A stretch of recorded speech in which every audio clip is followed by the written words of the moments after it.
পৃথিবীতে এমন একটা দেশ আছে যেই দেশের মানুষ পৃথিবীর সামনে নিজেকে ধর্মনিরপেক্ষতা এবং উদার মনের মানুষ হিসাবে উপস্থাপন করে, কিন্তু আসলে তারা যে কি তা পৃথিবীর মানুষ জানে এবং তা বারবার প্রমাণিত হয়। এই যে শুনুন।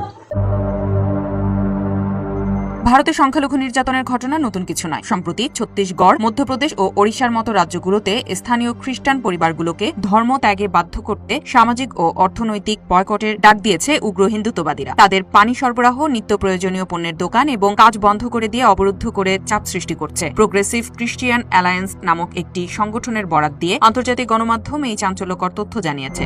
সংগঠনটির পক্ষ থেকে দাবি করা হয়েছে যে ছত্তিশগড়ের কাঙ্কের জেলার কয়েকটি গ্রামে খ্রিস্টান পরিবারগুলোর ওপর গত কয়েক সপ্তাহ ধরে অঘোষিত অবরুদ্ধ অবস্থা তৈরি করা হয়েছে। তাদের স্থানীয় নদী, পুকুর, সরকারি পানির কল এবং হ্যান্ড পাম্প থেকে পানি সংগ্রহ করতে বাধা দেওয়া হচ্ছে। ক্ষতিগ্রস্ত পরিবারগুলোর অভিযোগ, তাদের জীবনযাত্রায় স্তব্ধ করে এবং তীব্র মানসিক চাপ সৃষ্টি করে হিন্দুত্ববাদী কর্মসূচিতে অংশ নিতে বাধ্য করতেই এই অমানবিক ও নিষ্ঠুর পথ বেছে নেওয়া হয়েছে।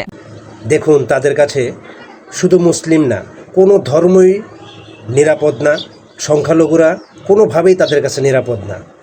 দেখুন, একটু দেখুন, বিবেচনা করুন, বিবেক খাটান।